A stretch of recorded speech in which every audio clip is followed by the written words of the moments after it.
Welcome to vlog number 2, Who is a Grandmaster? That's a great question. So, who is a Grandmaster? Is there such a thing as a great Grandmaster? And if there is there such a thing as a great Grandmaster? Or how about a not so great Grandmaster?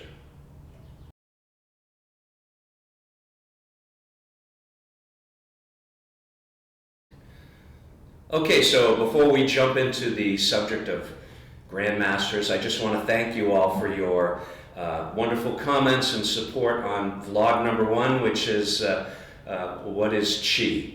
I do video lessons and I write blogs. I'm right in the middle of publishing 2 more books. I just wanted to have these short communications, a video blog, short lesson, so I can just cover some subjects that I don't really, like number 1, I don't want to write a book on Grandmasters, or I don't want to write a book on Chi, but I just want to kind of share some ideas, get you thinking, and maybe set you on your path for research. So once again, thank you very much for your support and your comments, and I'll keep them going. As long as you want to hear what I have to think, I got no problem talking. So, what is a Grandmaster? Before we can talk about a Grandmaster, we really have to talk about a master. What's a master? What is mastery? And what I would like to start with is what a master is not. A master is not invincible. A master is not all-knowing. A master is not perfect. A master is not, omnipotent and omniscient and all those ideas. A master is somebody who is on the path of mastery. And basically for me, that means someone that is on that cycle of learning, practicing, teaching, or sharing. And it's a lifelong journey. And there is no end, there's no goal. Mastery is the journey, not the end. There are 2 fantastic books on mastery. One is called Mastery by George Leonard, and that really shows you the basic pattern or pathway that leads to success. There are many ways of learning and studying that you don't succeed. They lead to failure. There is one tried and true method that leads to success. That's the path of mastery. George Leonard, and it's a very short book, but it's really deep. It really gets to the heart of it. Another one is Mastery by Robert Greene. And that book takes a look at short biographies of people that we all consider masters. And I'm not talking necessarily martial art masters. Masters of painting, masters of your craft, masters in your sport. People that have achieved a level that we all agree that person is a master in that discipline or that idea. So those 2 books, I'll leave links in the description so you can find them. Absolutely fantastic. Now, if we look at martial arts, I'm only qualified to talk about martial arts, a little bit about spirituality. I can't really talk about any other arts. But in martial arts, there are a couple of ways to determine who's a master. So, for instance, in many karate styles, where you have your belt, your rank, your belt rank, when you reach a certain degree, you've reached a certain amount of mastery, a certain level of mastery. For instance, in Shotokan, if you get a 5th degree black belt, that is a master's rank. It goes all the way up to 10th degree, and 10th is the Grandmaster, which I'll talk about in a minute. But if you've reached 5th Dan or higher, those are master ranks. Does it mean you're invincible? No. Does it mean you fly in the air and your pants magically get on you and you can see in the future? No. It means you've reached a certain amount of skill and knowledge, commitment, time, dedication, discipline. Taekwondo, 4th degree, black belt, that's considered, at that level you're in the master rank. In Tai Chi, that's the main art that I practice, my teacher, Master Titi Liang, gave a couple of criteria. One was is that you couldn't be a master unless you had 30 years practicing Tai Chi, which I understand where he's coming from with that, but for me, 30 years, if you're just doing the form once a day, maybe the sword twice a week, maybe pushing hands once a month, I would be very hesitant to call you a Tai Chi master. You would be, you would have 30 years of experience.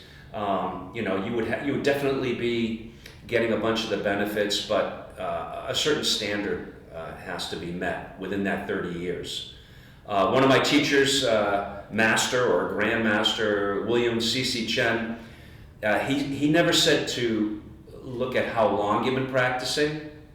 He always said to look at how many hours a day do you practice. For instance, if you practiced 30 years and you did the form once a day, you got those postures that only come up one time, like fist under elbow, you never can master that. You need thousands of repetitions. So, on one level, I can understand where Master Leong is coming from, because that guy practiced 6 hours a day. So 30 years. Another one is that your peers, your classmates, your people you practice with say, yeah, that person has reached a level of mastery. They're a master. Or for Master Leong, again, he said if you could successfully do rollback and receiving energy, you have mastered pushing hands. You've mastered the physical part of Tai Chi that we can all, explain and we can all achieve. Again, some of the mysterious magical chi, I don't know how to measure that. But if somebody can do rollback and defend themselves, and then they can do receiving energy and push somebody backwards, I can understand that would be a level of skill and ability that would lead to being a master. So again, being a master, you have to figure out also in your head, what is your definition? And again, who gets to say who is a master? When you see somebody who, like there's a title on a YouTube video and it says Tai Chi Master. It's like, well, who says that person is a master? And then, we've seen plenty of Tai Chi masters getting beat up.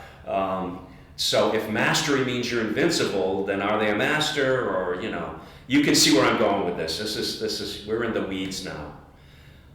So again, for me personally, master and mastery, that's a lifelong journey.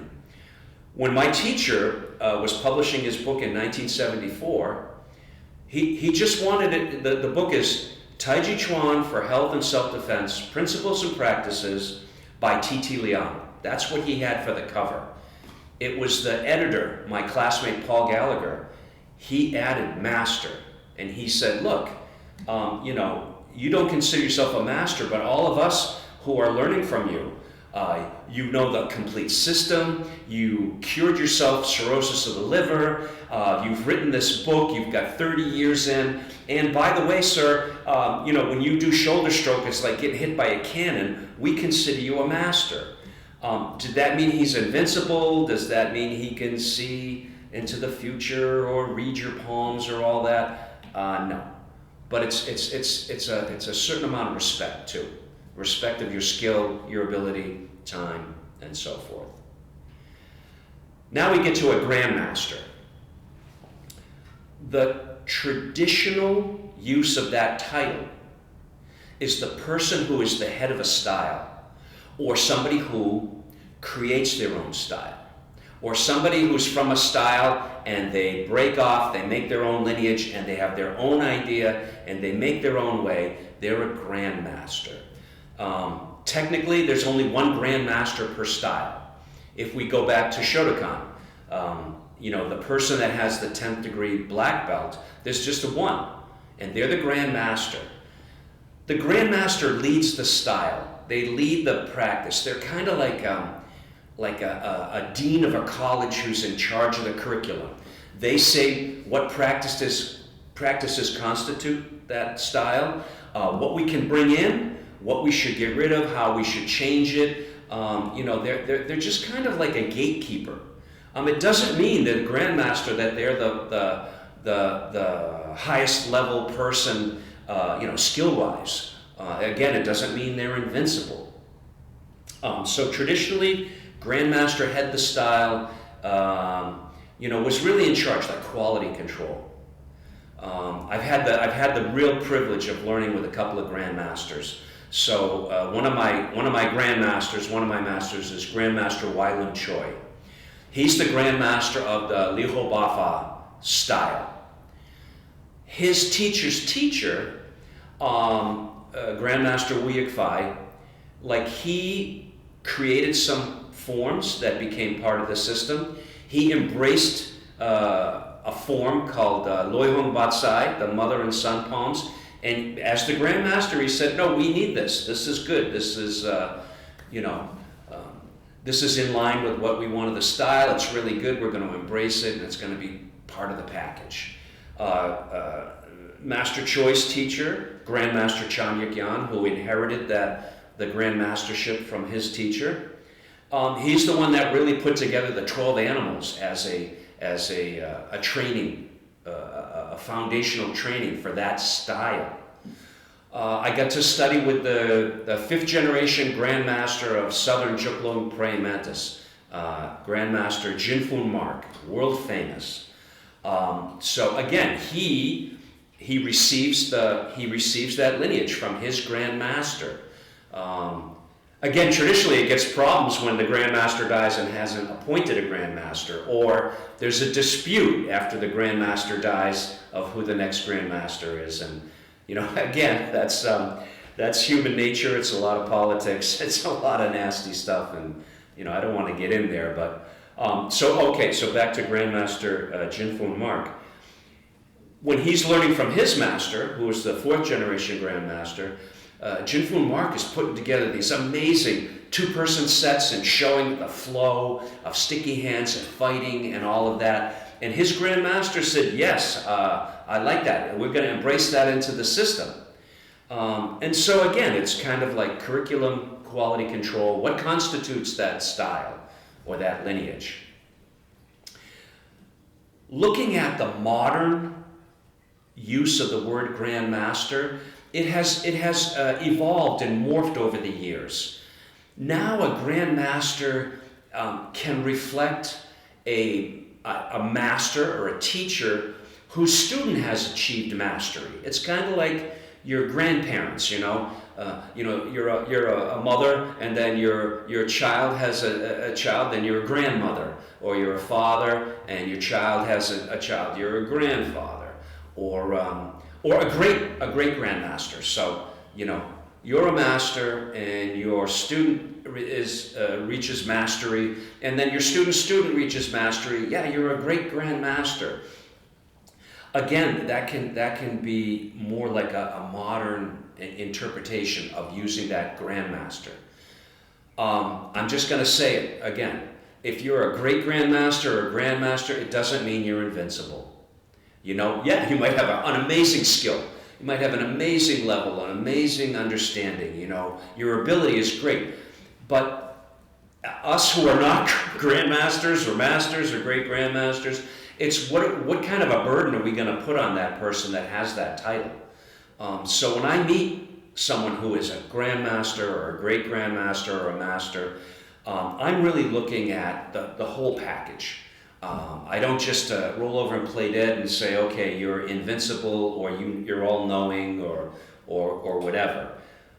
Like in spiritual traditions, there are people that are spiritual masters. They have reached a certain skill and level and time and understanding in the spiritual world. And what will happen is people will go to those spiritual masters for spiritual advice, which is what should happen. The problem is when they go to the spiritual master for advice on plumbing. Hey, do you think I should change the pipes in my house, or I want to reroute this or whatever?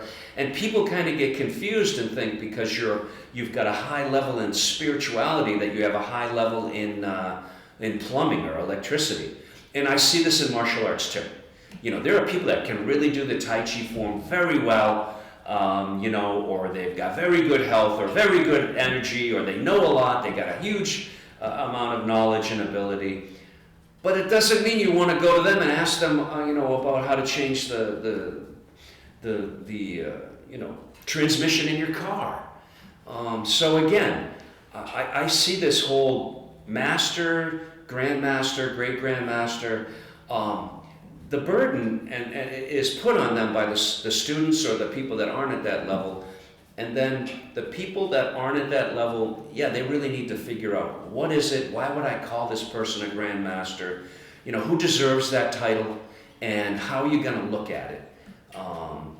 Again, the worst ones, in my opinion, are the people that call themselves grandmaster or, you know, whatever, and they haven't really, did they invent anything? Did they create a new style? I mean, I know some people that are grandmasters, they really worked at updating, refining, and they've got such a new look at the old way of doing things. They are innovators, they are grandmasters, they are definitely the head of that new style. They deserve that title. People that just give themselves that title and, you know, for whatever reason, you know, let the buyer beware. So, here's the takeaway. Like Confucius said, if teaching and learning is a tablecloth, the teacher's responsibility is one corner, and the student's responsibility is the other three corners. So that tells you, if you're a student, you're a learner, you're a seeker, you have to do a lot more responsibility and work. So if you are looking for a grandmaster, or you are going to check out a person who's a grandmaster, it's really your responsibility to figure out what kind of grandmaster are there, what is their lineage, what is their ability, what's their skills, and you know, do you want to sign on with them? So that's my 2 cents worth. If you know, if I made you upset, I hope I didn't. But if I cleared some things up, I hope I did. My next vlog is going to be on paying for lessons. I mean, on one level, I feel funny having to do this. Like, I don't know, do you have to pay for groceries? But there's a big controversy on if you pay for lessons, the teacher's not legitimate, or some absolute nonsense like that. But I'm gonna give you my 2 cents worth on that. So until vlog number 3 comes out, I hope you got something from this Grandmaster monologue. Leave your comments, leave your questions, criticisms, and let me know what you think. Okay, thank you.